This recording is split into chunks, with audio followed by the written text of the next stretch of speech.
बिस्मिल्लाहिर्रहमानिर्रहीम। अस्सलामुअलैकुम। Learn Urdu with Mrs Sadia Farhan से मैं जमात हश्तम के अगले सबक शहरी दिफा के हिस्सा दोम के साथ हाज़िर हूँ। अज़ीज़ तलबा, कल आपने शहरी दिफा के तदरीसी मकासद और उसके ख़ास अल्फाज को पढ़ना और उसके मानी सीखे थे। उम्मीद है आपने अच्छी तरह ज़हन नशीन कर लिए होंगे। आज हम इस सबक की पढ़ाई और इसके साथ साथ मुश्किल अल्फाज के मानी और ग्रामर की रूह से कुछ अल्फाज का तज्ज़िया करेंगे। तो आप आज की वीडियो को इंतहाई गौर से देखिएगा और जितनी बातें आपको ग्रामर के रूह से और अल्फाज मानी बताए जाएं आप ज़हन नशीन कर लीजिएगा। तो आइए शुरू करते हैं आज का अपना सबक। शहरी दिफा के सफ़ा नंबर 40 पर पहला पैराग्राफ यहाँ पे पढ़ाई का शुरू कर रही हूँ। फ़ोन की घंटी बजी और हामिद ने लपक कर फ़ोन उठाया। जिस तलबा आपको मानी बताया था, लपक कर का मतलब है तेज़ी से, जल्दी से। दूसरी तरफ से उसके अब्बाजान की आवाज़ आई कि बेटा मैं आज रात घर नहीं आ सकूँगा क्योंकि शहर की बड़ी मार्केट में बम धमाका हुआ है और हस्पताल में एमरजेंसी लगा दी गई है। इस दौरान उसकी अम्मी भी आ गईं और पूछने पर हामिद ने बताया कि अब्बाजान का फ़ोन था। वो कह रहे थे कि बम धमाके की वजह से हस्पताल में एमरजेंसी लगी हुई है, जिसकी वजह से वो रात को घर नहीं आ सकेंगे। हामिद ने सोचा कि धमाका करने वाले किस कदर जालिम लोग हैं, खामखा बेगुनाह शहरियों को हलाक कर रहे हैं। उसने अम्मी से पूछा, ये कौन लोग हैं और ऐसा क्यों करते हैं? अम्मी जान ने उसे बताया, बेटा ये मुल्क और कौम के दुश्मन हैं। ये नहीं चाहते कि हमारा मुल्क तरक्की की राह पर गामजन हो और खुशहाल बने। इसके बाद अम्मी ने हामिद को अपने बिस्तर पर जाने के लिए कहा क्योंकि रात बहुत हो चुकी थी। तो अज़ीज़ तलबा, यहाँ पे अब हम पहली लाइन से शुरू करते हैं। कुछ अल्फाज के मानी देखेंगे, साथ साथ ग्रामर की रूह से कुछ अल्फाज का तज्ज़िया होगा। यहाँ पे कुछ अल्फाज के मुतज़ाद होंगे, कुछ अल्फाज की जमा दी गई होगी या नहीं दी तो हम इसको देखेंगे। इसी तरह कुछ अल्फाज के साथ आपको साबके और लाहके भी नज़र आएंगे। कुछ रमूज़ो काफ की अलामतें भी यहाँ पे मिलेंगी। तो इन सब को हमने अच्छी तरह से ज़हन नशीन करना है। सबसे पहले हम यहाँ देखेंगे इस पैराग्राफ में जितने रमूज़े औकाफ और उनकी अलामात आई हैं उन सब को हम यहाँ पे देख लेते हैं वो कौन कौन से हैं। तो यहाँ पे आपने देखा ख़त्मा की अलामत तो हर जुमले के बाद आपको लगाई गई नज़र आएगी। उसके बाद आप देखें अलामत निदा कहाँ कहाँ पर इस्तेमाल हुई है। सबसे पहली लाइन में बेटा, उसके बाद जालिम लोग हैं, क्योंकि कहीं अफसोस या तासुफ़ का इजहार किया जाए तो भी हम अलामत निदा इस्तेमाल करते हैं। यहाँ पर आपको तफसीलिया और राब्ता की अलामत नज़र आ रही होगी। उसके बाद कौमा, सवालिया अलामत और इसी तरह से आपको वावैन यहाँ पे नज़र आएंगी। वावैन यानी दो कौमें, जैसे आप उल्टी पेश और दो उल्टी पेश, दो सीधी पेश जो हैं वो लगाई जाती हैं, उसको वावैन कहा जाता है। अब देखते हैं मज़ीद कुछ ऐसे अल्फाज जिनके मानी आपको नहीं आते। इसमें ख़ास अल्फाज से आपने देखा लपक कर, एमरजेंसी, ये अल्फाज तो आपने वहाँ पे देख लिए हैं। अब यहाँ पे दौरान, दौरान का मतलब होता है दरमियान में या इसी वक्फे में। गामजन का मतलब आप बता चुकी हूँ और इसी तरह खुशहाल का मतलब है अच्छे हाल में होना। यहाँ सबसे पहले हम देख लेते हैं कौन से अल्फाज ऐसे हैं जिनकी वाहिद और कौन से अल्फाज ऐसे हैं जिनकी आपको जमा बतानी है। तो सबसे पहले देखिए यहाँ पे लफ्ज़ है तरफ, तरफ की जमा होती है अतराफ़। इसी तरह से यहाँ पे शहर है, शहर का मुतज़ाद होगा गाँव। और अगर यहाँ पे हम लफ्ज़ जालिम देखें तो जालिम का रहमदिल होगा मुतज़ाद लफ्ज़। खामखा का मतलब है बिला वजह। यहाँ पे आपने देखा लफ्ज़ दिया गया है बेगुनाह। यहाँ बेगुनाह में बे जो है वो बतौर साबका इस्तेमाल किया गया है, जिसका मतलब है बग़ैर, यानी कि मासूम लोग, गुनाह किए बग़ैर जो लोग होते हैं। उसके बाद यहाँ पे आपको नज़र आएगा मुल्क और कौम। यहाँ पे और जो है वो हरफ़े अतफ़ के तौर पे इस्तेमाल हुआ है। लफ्ज़ है दुश्मन जिसका मुतज़ाद होगा दोस्त। इसी तरह से लफ्ज़ है तरक्की जिसका मुतज़ाद लफ्ज़ होगा तनज़्ज़ुली। लफ्ज़ है मुल्क जिसकी जमा होगी मुमालिक। इसी तरह से अब अगला पैराग्राफ देखते हैं। हामिद चुपचाप अपने कमरे की तरफ चला गया। वो बिस्तर पर लेट तो गया मगर उसे नींद नहीं आ रही थी। वो मुसलसल सोचता रहा कि ये सब क्या हो रहा है। मुसलसल का मतलब होता है लगातार, बग़ैर किसी वक्फे के। वो सोचता रहा कि ये सब क्या हो रहा है, ये कौन लोग हैं जो चंद सिक्कों के इवज़ कीमती जानों का सौदा करते हैं। इवज़ कहते हैं उजरत में, बदले में या किसी चीज़ के बजाय। सौदा यानी किसी चीज़ की खरीदो फरोख्त, और मुल्क में तबाही फैलाते हैं यानी बर्बादी फैलाते हैं। यही बातें सोचते सोचते हामिद सो गया। दूसरे रोज़ शाम की चाय पर उसकी अब्बाजान से मुलाकात हुई। यहाँ पे शाम का मुतज़ाद होगा सहर, मुलाकात की जमा होगी मुलाकातें। हामिद के पूछने पर उन्होंने बताया कि वो किस तरह रात भर ज़ख्मियों का ऑपरेशन और उनकी मरहम पट्टी करते रहे। ने अब्बाजान से पूछा, अब्बाजान मैं किस तरह उन लोगों की मदद कर सकता हूँ जो बम धमाके में या किसी हादसे में ज़ख्मी हो जाते हैं। यहाँ पे आप देखें रमूज़ औकाफ में से कितनी अलामात इस्तेमाल हुई हैं। पूछा के बाद राब्ता की अलामत है, वावैन है अब्बाजान के शुरू होने से पहले, यानी अगर किसी की बात को उसी तरह से हम लिखना चाहें तो वो वावैन में लिखी जाती है। अब्बाजान के बाद अलामत निदा इस्तेमाल हुई है, उसके बाद ख़त्मा की अलामत यहाँ पे इस्तेमाल हुई है। यहाँ पे मदद की जमा होगी इमदाद, धमाका की जमा है धमाके, हादसे लिखा हुआ है जिसकी वाहिद होगी हादसा, इसी तरह धमाके जिसकी वाहिद होगी धमाका, ज़ख्मी जिसकी जमा होगी ज़ख्मियों, और मरहम पट्टी का यहाँ पे मतलब है किसी के मरहम लगाना या और पट्टी करना। उसके बाद अगला पैराग्राफ है, अब्बाजान ने उसे बताया कि इसके लिए उसे इब्तदाई तिब्बी इमदाद की तरबियत लेना और मशक़ें करना पड़ेंगी। यहाँ पे इब्तदाई तिब्बी इमदाद का मतलब है वो इलाज की मदद जो फ़ौरी तौर पर किसी ज़ख्मी या हादसे का शिकार होने वाले इंसान को दी जाती है। तरबियत लेना यानी कि उसको सीखना, उसको अमली तौर पे उसके लिए तरीक़ाकार सीखना, और मश्क करना यानी किसी चीज़ को बार बार करना, जिसको आप इंग्लिश में प्रैक्टिस करना कहते हैं। इब्तदाई तिब्बी इमदाद की वाहिद होगी मदद। की तरबियत के लिए हुकूमत ने महकमा शहरी दिफा कायम कर रखा है, यानी ऐसा एक इदारा कायम किया गया है जो शहरियों को उनके दिफा और उनके तहफ़्फ़ुज़ के लिए या किसी मुश्किल हालात से बचने के लिए, उसका मुकाबला करने के लिए उनको इब्तदाई तिब्बी इमदाद की तरबियत देता है। ये इदारा किसी भी हादसे की सूरत में ज़ख्मियों को इब्तदाई तिब्बी इमदाद फ़राहम करता है यानी पहुँचाता है या देता है। शहरी दिफा के इदारे ने इब्तदाई तिब्बी इमदाद की तरबियत फ़राहम करने का माकूल इंतज़ाम कर रखा है। माकूल का मतलब है मुनासिब इंतज़ाम कर रखा है। हर सेहतमंद शख्स को रज़ाकाराना तौर पर इसकी तरबियत हासिल करनी चाहिए।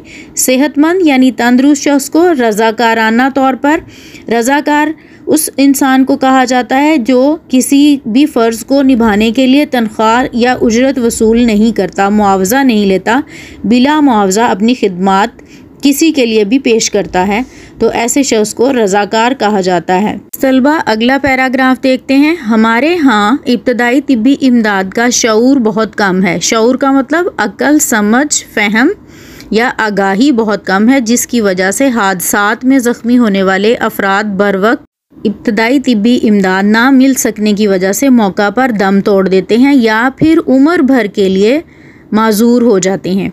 यहाँ पे आपने देखा हादसा की जमा है हादसात, फ़र्द की जमा है अफराद, बर वक्त का मतलब होता है फ़ौरी तौर पर या वक्त पर, इमदाद वाहिद होगा इसका मदद, और दम तोड़ देना यानी हलाक हो जाना। माजूर कहते हैं जो नकारा हो जाता है या किसी वजह से वो उसका कोई जिस्म का हिस्सा ज़ाय हो जाता है तो हम उसको माजूर कहते हैं। हमें ऐसे मौक़ों पर क्या करना चाहिए? हामिद ने पूछा। अब्बाजान बोले, पहले तो हमें ऐसे हादसात की रोकथाम के लिए अपने इर्द गिर्द नज़र रखनी चाहिए। रोकथाम के लिए यानी उसको रोकने के लिए अपने इर्द गिर्द नज़र रखनी चाहिए ताकि मुल्क का कोई दुश्मन इस तरह की हरकत ना कर सके। हरकत की जमा होगी हरकत। दूसरा ये कि अगर कहीं इस तरह का हादसा रूनुमा हो जाए यानी ज़ाहिर हो जाए, पेश आ जाए या हादसा सामने आ जाए तो हमें वहाँ जमघट्टा नहीं बना लेना चाहिए, यानी यहाँ वहाँ पे हजूम इकट्ठा नहीं कर लेना चाहिए। इससे ज़ख्मियों की इब्तदाई तिब्बी इमदाद में रुकावट पैदा होती है, यानी उसमें रोक पैदा होती है, वो चीज़ जो है वो मुश्किल का बायस बनती है। इसके बाद है हंगामी हालत में इमारतों को खाली करने के लिए रास्तों का तय्युन लाजमी करना चाहिए। तय्युन करना यानी उसके बारे में अंदाज़ा लगाना, उसको तय करना बहुत ज़रूरी है। यानी अगर कभी कोई ऐसा हादसा हो जाए, ऐसी सूरत हाल पेश आ जाए तो इमारतों को खाली करने के लिए कुछ ऐसे रास्ते मुतय्यन किए जाते हैं, कुछ ऐसे रास्ते इंतखाब उनका किया जाता है जहाँ पे एमरजेंसी में लोगों को बाहर निकाला जा सके।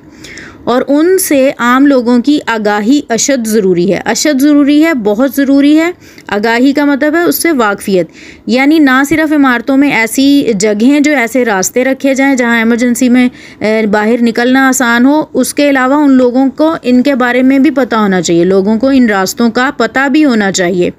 आग को बुझाने वाले आलात का इमारतों में होना बेहद ज़रूरी है। आलात आला की जमा है, बेहद ज़रूरी है यानी बहुत ज़रूरी है। ज़ख्मियों को खुली और ताज़ा हवा में लाना चाहिए ताकि उन्हें सांस लेने में दुश्वारी ना हो। दुश्वारी का मतलब है मुश्किल ना हो। धुएं से बेहोश होने वालों के कपड़ों को ढीला कर देना चाहिए और उनके मुंह पर ठंडे पानी के छींटे देने चाहिए। हादसे में बाज़ दफ़ा लोगों की हड्डियां टूट जाती हैं। अगर बाजू की हड्डी टूटी हुई हो तो कपड़े से एक तिकोनी पट्टी बनाकर बाजू को गले में हमाइल कर देना चाहिए। हमाइल कर देने का यहाँ मतलब है कि बाजू को जो है गले में डाल देना चाहिए। इसके अलावा लकड़ी की छोटी छोटी खिंचियाँ या तख्तियाँ टूटी हुई हड्डियों के अतराफ़ में रखकर ऊपर पट्टियाँ लपेट दी जाएँ। तरफ की जगह यहाँ पे अतराफ़, ताकि टूटी हुई हड्डियों को सहारा मिल जाए। अगर जिस्म के किसी हिस्से से खून बह रहा हो तो कपड़े की गद्दियाँ ठंडे पानी में भिगोकर ज़ख्मों के ऊपर रखी जाएं ताकि खून का अखराज बंद हो जाए। अखराज है खारिज होना या उसका बाहर निकलना। ठंडे पानी की पट्टियाँ इसलिए की जाती हैं क्योंकि ठंडे पानी की वजह से खून जो है वो जम जाता है, रुक जाता है बहना। फिर अगला पैराग्राफ देखते हैं। अगर किसी के कपड़ों को आग लग जाए तो दोनों हाथों से चेहरे को ढांप ले। क्यों ढांप ले? क्योंकि चेहरा जो है वो झुलस जाए तो आपको पता है बहुत बुरा लगता है, तो इसलिए फ़ौरी तौर पे चेहरे को ढांप लें। बाकी जिस्म पर तो जाहिर है ज़ख्मों के निशान रह जाएंगे तो वो इतना बुरा नहीं लगता, जिसकी वजह से ये कहा जाता है कि चेहरे को ढांप ले और ज़मीन पर लौटना शुरू कर दे। लौटना आपको बताया था जैसे बच्चे ज़मीन पर ज़िद में कलाबाजियाँ खाते हैं, लौटते हैं, इस तरह से। उसकी वजह ये है क्योंकि यहाँ पे जब वो ज़मीन पर लौटेगा तो आग जो है वो उसके हरकत करने से बुझ जाएगी। अगर कोई दूसरा आदमी पास हो तो फ़ौरन जलने वाले के जिस्म पर कंबल, रज़ाई, खेस, दरी या कोई मोटा कपड़ा डाल दे और उसे ज़मीन पर लौटाना शुरू कर दे। मोटे जो कपड़े हैं वो इसलिए डाले जाते हैं क्योंकि एक तो वो बारीक होगा तो जल्दी जल जाएगा, मोटा कपड़ा होगा तो जल्दी उसके जलने के जो हैं वो खदशात ख़त्म हो जाएंगे। दूसरा, ऑक्सीजन जब रुक जाएगी तो आग जलना भी बंद हो जाएगी। आग वाले शख्स को भागना नहीं चाहिए क्योंकि हवा लगने से जाहिर है जो आग है वो तेज़ी पकड़ती है, वरना इससे आग और ज़्यादा भड़क उठेगी। हामिद ने पूछा, यहाँ पे आप देखते हैं राब्ता की अलामत है, अब्बा जान, यहाँ पे अलामत नदाइया इस्तेमाल की गई है। अगर कोई पानी में डूब जाए तो उसको इब्तदाई तिब्बी इमदाद किस तरह दी जाए? यहाँ सवालिया अलामत है। अब्बा जान ने बताया कि अगर कोई पानी में डूब जाए तो सबसे पहले उस शख्स को उल्टा लिटाकर उसके जिस्म से पानी निकाला जाए। यहाँ पे कौमा की अलामत है जिसको आप कहते हैं, यहाँ पे वक्फा की अलामत है। उसके बाद उसे सीधा लिटाकर मसनूई तरीके से उसकी सांस बहाल की जाए। मसनूई तरीके से यानी नकली तरीके से, आप खुद से जैसे सांस दिलवाते हैं। मसनूई का मतलब है बनावटी या इंसान का खुद से कोई किया हुआ जो काम है, उस तरीके से सांस बहाल की जाए। बहाल करना है यानी पे उसको दोबारा से जो है वो जारी करना है। अगले पैराग्राफ में, अगर किसी को सांप ने डस लिया हो यानी काट लिया हो तो जहां सांप ने काटा है उस जगह से 4-5 इंच ऊपर जिस तरफ से खून आ रहा हो रस्सी या कपड़ा वगैरह कस कर बांध दें, यानी ज़ोर से बांध दें। सांप के जहर को फ़ौरन किसी ब्लेड वगैरह से खुरच कर निकाल दें। मुतासरा जगह को यानी जिस जगह पर उसका असर है उसको साबुन और पानी से धोएं और मरीज़ को वक्त ज़ाया किए बगैर फ़ौरन हस्पताल पहुंचाया जाए। हामिद अब्बा जान की गुफ्तगू बड़ी दिलचस्पी से सुन रहा था, दिलचस्पी से, शौक़ से सुन रहा था। अब्बा जान ने गुफ्तगू ख़त्म की तो कहने लगा, अब्बा जान, इब्तदाई तिब्बी इमदाद देना कुछ ज़्यादा मुश्किल नहीं।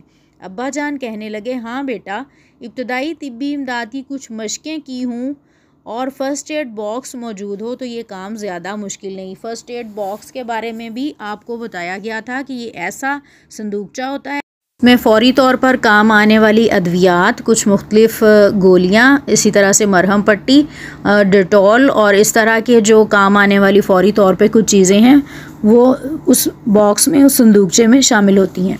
हामिद के पूछने पर अब्बा जान ने बताया, फर्स्ट एड बॉक्स ऐसा डिब्बा है जिसमें मरहम पट्टी का सामान यानी रुई का पैकेट, चंद ज़रूरी इक़साम की पट्टियाँ, टेंक्चर, आयोडीन की बोतल, बोरिक एसिड, ज़ख्म पर लगाने वाला मरहम और एमरजेंसी में दी जाने वाली अद्वियात शामिल हैं।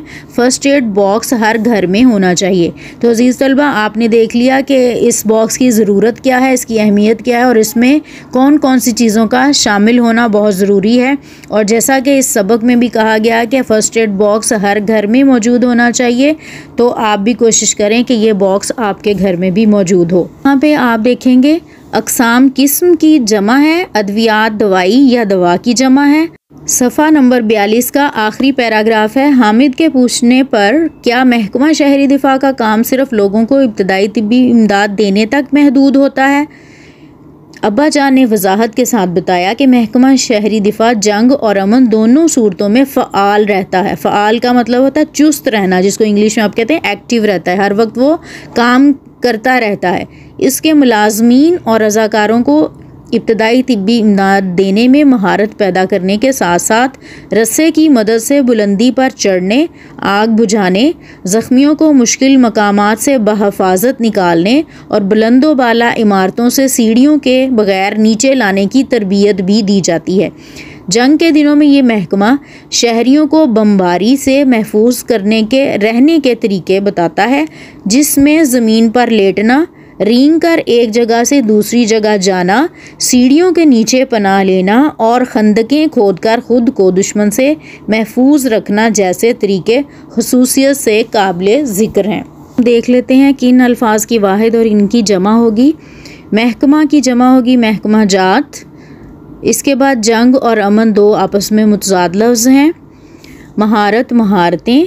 रज़ाकार की जमा है यहाँ पे रज़ाकारों। बहफाजत, यहाँ पे बहफाजत हिफाजत से, जैसे मैंने आपको बताया था बा का मतलब भी से होता है के साथ। मकामात, मुकाम की जमा है। मुलाजमीन की वाहिद है मुलाजम। इमारतें या इमारतों, इमारत की जमा है। उसके बाद है महफूज, मुतज़ाद होगा इसका गैर महफूज। खंदक कहते हैं ज़मीन पर गड़ा खोदना या ज़मीन खोद कर जो जगह बनाई जाती है उसको खंदक कहा जाता है। खसूसियत की जमा है खसूसियात, काबिल ज़िक्र हैं यानी ज़िक्र के काबिल हैं। सफ़ा नंबर 43 पर आखिरी पैराग्राफ देखते हैं। ये महकमा रज़ाकारों को पहरा देने, घरों में ब्लैक आउट करने और हल्के हथियार चलाने की तरबियत भी देता है। पहरा देना यानी हिफाजत करने के लिए उनको मुतय्यन किया जाता है। घरों में ब्लैक आउट करना यानी जब कभी जंग का ऐसा ख़तरा हो तो घरों में अंधेरा कर दिया जाता है ताकि दुश्मन को रोशनी नज़र ना आए, वरना रोशनी देकर वो हमला करता है। और हल्के हथियार चलाने यानी ऐसे हथियार जो हल्के फुल्के हैं, छोटे हैं, उनको चलाने की तरबियत देता है, जिनसे लोगों में हौसला और एहसास ज़िम्मेदारी बढ़ता है। हौसला यानी हिम्मत पैदा होती है और उनमें ज़िम्मेदारी का एहसास भी होता है कि उन्होंने भी अपने वतन के लिए कुछ करना है और वो अपनी और अपने वतन की हिफाजत के लिए कमर बस्ता हो जाते हैं, तैयार हो जाते हैं। हामिद ने कहा, अब्बा जान, क्या मेरी उम्र के नौजवान भी महकमा शहरी दिफा से तरबियत पा सकते हैं? क्यों नहीं, तुम्हें और तुम्हारी उम्र के नौजवानों को ये तरबियत हासिल करनी चाहिए। बेहतर होगा कि तुम इस सिलसिले में अपने असातिज़ा से बात करो। उस्ताद की जमा है असातिज़ा।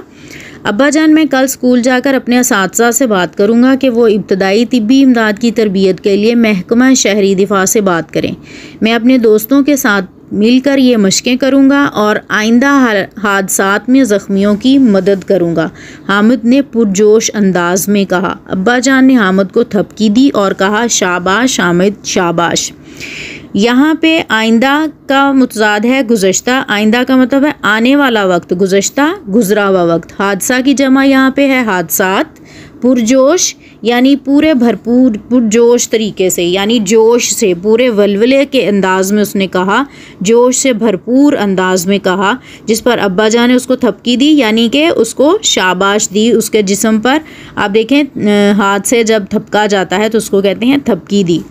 जी तो अज़ीज़ तलबा, आज का ये सबक उसकी पढ़ाई और उसके मुश्किल अल्फाज और ग्रामर की रूह से बताए जाने वाले तमाम अल्फाज और उसकी वजाहत आपने यकीनन ज़हन नशीन कर ली होगी।